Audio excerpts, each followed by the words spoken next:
मारने के लिए आतुर हुए। शंकर भगवान के सिर से एक पसीने की बूंद पृथ्वी पर गिर गई। गिरते से एक धधकता हुआ अंगारा, लाल धधकता हुआ अंगारा ग्रह एक पुत्र के रूप में जन्म ले लिया। पृथ्वी से हुआ, इसलिए मंगल कहला गया। धधकता हुआ।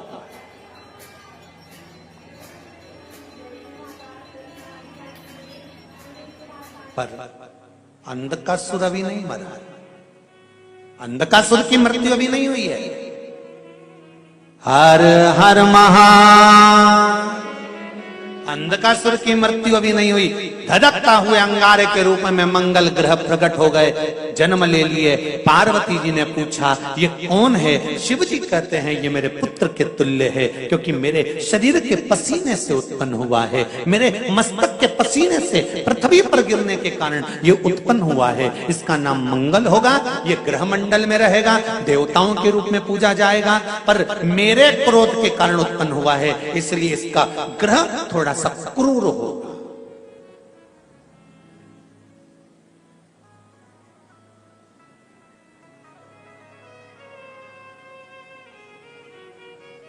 एक बात बहुत ध्यान से सुनिएगा। विवाह, शादी, संतान प्राप्ति, विवाह के बाद में विवाद या किसी नए कार्य के लिए आगे बढ़ रहे हैं और उसमें अड़चन आ रही है, तो एक बार किसी ज्योतिष आचार्य के पास जाकर पूछना, वो बता देगा या तो मंगल या शनि कुछ ना कुछ, कोई ना कोई क्रूर ग्रह तकलीफ दे रहा होगा। ज्योतिष आचार्य के पास जाएंगे, वो कहेगा। जितने भी ग्रह हैं, चाहे राहु हो, केतु हो, मंगल हो, शनि हो, बुध हो, भौम हो, सूर्य हो, ये सारे जो ग्रह हैं ये शंकर भगवान के शिवलिंग के पास में विराजमान है। शिवलिंग के पास में विराजमान। कभी मौका मिल जाए, विवाह शादी में देरी हो रही हो, या कोई नया कार्य चालू कर रहे हो उसमें देरी हो रही हो, या कोई सर्विस के लिए, नौकरी के लिए जा रहे हो और वो कार्य नहीं हो रहा हो, तो एक धतूरा, केवल एक धतूरा, उस धतूरे को फोड़कर उसके अंदर का फल निकालकर उस फल को शिवलिंग पर चढ़ाकर एक लोटा जल शंकर भगवान को समर्पित कर कर। दिन होना चाहिए मंगलवार। कौन सा दिन होना चाहिए? जम के बोलो जरा, मंगलवार का समर्पित करो। उसके बाद में आप विवाह के लिए अगर समर्पित करे हैं तो विवाह में देरी नहीं होगी। व्यवसाय और व्यापार के लिए या नौकरी के लिए समर्पित करे हैं तो उसमें देरी नहीं होगी। एक पत्र में आया है, सुन लीजिए, बड़ा सुंदर से कर रहे हैं कोई उपाय।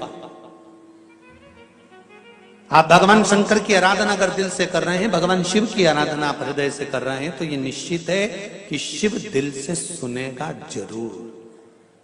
तेरा ही जो हनुमान जी महाराज को 3 तरह की माला समर्पित होती है।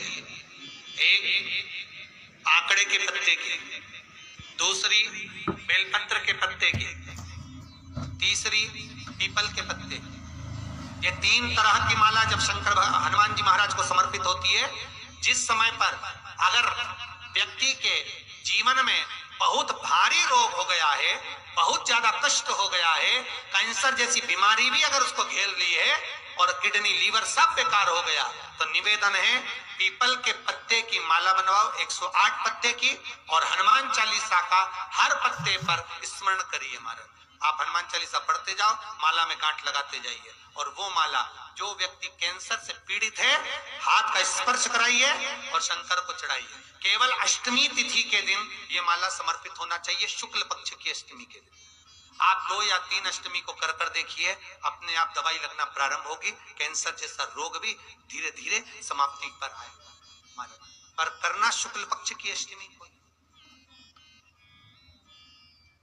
महाराज, कोई बच्चा एग्जाम में बैठ रहा है, सीए की पढ़ाई कर रहा है, कोई बहुत बड़े एग्जाम में बैठा, पास हो ही नहीं रहा, बहुत हार गया, बेलपत्री की माला चढ़े। पर बेलपत्र की जो माला है वो केवल प्रदोष पर चढ़ती है। श्री हनुमान जी महाराज, आप बेलपत्र की माला चढ़ाओ, 108 बेलपत्र आप श्री शिवाय नमस्तुभ्यम मंत्र का जाप कर कर गांठ लगाकर भगवान श्री हनुमान जी महाराज के सामने पहुंचकर माला को सीधी रखकर, जो व्यक्ति एग्जाम में बैठ रहा है, नौकरी के लिए, अन्य पढ़ाई के लिए, अगर कंपटीशन एग्जाम में भी बैठ रहा है, तो माला को हनुमान जी महाराज, और हनुमान जी कौन से होना चाहिए? पूर्वमुखी। हनुमान दक्षिण मुखी नहीं चाहिए। पूर्व में जिन हनुमान जी का मुख हो वो माला ऐसी समर्पित कर कर हनुमान चालीसा का पाठ कर कर 3 बार स्मरण कर कर माला श्री हनुमान जी को पहना दीजिए। ऐसा कोई एग्जाम नहीं जिसमें से आप निकल ना पाए, पर करना आपको पड़ेगा। प्रदोष का दिन होना चाहिए, प्रदोष की भगवान, और प्रयास जहां तक हो सके प्रदोष काल में अगर चढ़ाएंगे तो ज्यादा फलदायी रहेगा। प्रदोष काल। तीसरी है आंकड़े की माला। महाराज, आंकड़े के पत्ते की जो माला होती है, ये माला कार्य की सिद्धि के लिए होती है। इसमें एक एक आंकड़े के पत्ते पर सीताराम लिखा जाता है। मात्र एक पत्ता ऐसा होता है जिस पत्ते पर सीताराम नहीं लिखा जाता। 108 पत्ते में से एक पत्ता, बस उस पत्ते को हथेली में रखकर उल्टा हाथ आपको रखना है और अपनी कामना कर कर उस पत्ते को बांध देना है। ये जरूरी नहीं है कि 25 के बाद बांधो, 50 के बाद बांधो या 100 के बाद बांधो, आपकी मर्जी पड़े। उस खाली पत्ते को कहीं पर भी बांध दीजिए और उस माला को अपनी कामना कर कर श्री हनुमान जी महाराज को समर्पित कर दीजिए। महाराज, इसके लिए कोई तिथि, कोई दिन, कोई वार निश्चित नहीं है। बस ये माला जब हनुमान जी को चढ़ जाए तब एक घी का और एक तेल का दिया हनुमान जी के सम्मुख में लंबी बाती का लगा देना। महाराज, एक घी का, एक तेल, और अपनी कामना कर कर आप आ जाइए। आपकी वो कामना 2.5 महीना या 3 महीना, इससे ज्यादा नहीं जाएगा, वो कामना बाबा पूरी करेगा। क्योंकि शिव और हनुमान ये सब एक ही स्वरूप। अब आप कहेंगे महाराज जी ये कौन सी पुराण से लिया है? तो आप इसको लिंग पुराण के अंदर देख सकते हैं। आप गीता प्रेस गोरखपुर की लिंग पुराण लीजिए, उसके अंतर्गत आप इसका व्याख्यान वर्णन पढ़ सकते। महाराज, एक एक क्रम हमारे शास्त्रों का हम उसको बस ज्ञात करें, हम इधर उधर टोले नहीं। हमारी पुराणों में इतने लेख लिखे गए हैं, उसको ही अगर हमने निकाल लिया तो हम जीवन में सुख पा सकते हैं, हम दुखी नहीं हो सकते। और कई लोग तो ऐसे हैं, उनका आज तक हनुमान चालीसा पढ़ना नहीं है। आज तक कोई चालीसा, चाहे गायत्री चालीसा हो, लक्ष्मी चालीसा हो, शिव चालीसा हो, पढ़ना ही नहीं आती। बस बैठ गए भगवान के सामने और पढ़ लिया आसन लगा के। नहीं नहीं नहीं, चालीसा पढ़ने का भी एक नियम है। अगर कोई लक्ष्य लेकर पढ़ रहे हो तो उसका एक नियम है। पूरी जिंदगी पढ़ते रहोगे तो भगवान की प्राप्ति नहीं है, पर लक्ष्य लेकर अगर पढ़ा है आसन से, जिस भगवान की चालीसा पढ़ रहे हो उसकी मूर्ति या उसका फोटो आपके सामने होना चाहिए। एक घी का दिया, अगर हनुमान चालीसा पढ़ रहे हो तो या तो घी का दिया जलाओ, वो भी गाय के घी का हो, भैंस के घी का मत जलाना। हनुमान जी कभी प्रकट नहीं होंगे भैंस के घी से। घी का दिया लगाइए अगर चालीसा का पाठ कर रहे हो हनुमान जी का। और बहुत ज्यादा संकट है, बहुत ज्यादा परेशानी है, तो हनुमान चालीसा का पाठ करो तो तिल्ली के तेल का दिया लगाओ। काली तिल के तेल का दिया, तिल का तेल का दिया हनुमान जी के सामने आसन बिछाकर। बहुत तकलीफ है तो 3 पाठ प्रतिदिन करो और एक आसन से जितने समय, 9 बजे अगर आप बैठते हो पाठ करने तो 9 बजे ही बैठना है। 11 दिन तक प्रतिदिन 3 पाठ रोज करो। एक पानी का लोटा, कलश, तांबे का जल, अर्थात तांबे का लोटा हो, स्टील का लोटा हो, तुम्हारे पास जो कलश हो उसमें जल भरकर, एक सिक्का उसमें पटक कर, एक लौंग पटक कर प्लेट से ढक कर रख दो और प्रतिदिन बस टाइम पर बैठकर पाठ करो।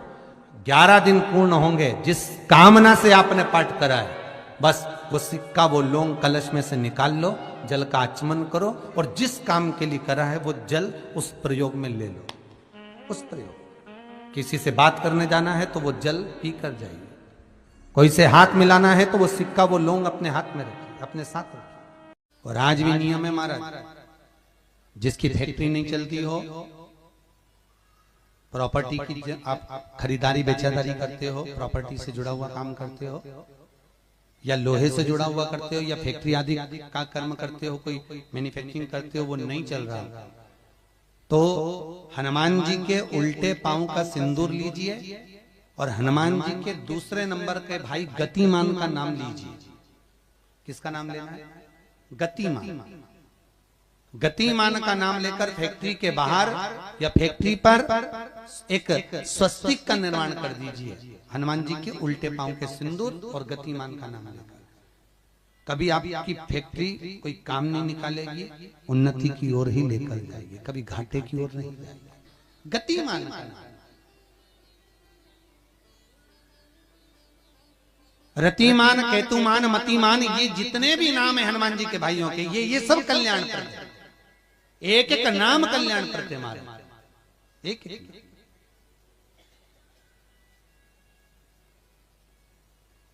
महाराज वो जिन बच्चों को निमोनिया हो जाता है ना, वो सर्दी का कोटा रहता है, बहुत सर्दी बच्चों को बनी रहती है, तो हर दिन 5-10 दिन में वापस दौड़ के डॉक्टर के पास लेके जाओ, फिर डॉक्टर के पास ले, पैसे तो डॉक्टर के पास बच्चे आजकल के जमाने के जाते ही जाते हैं, हर 15 दिन 20 दिन में, तो इसके पीछे वो चले जाएं।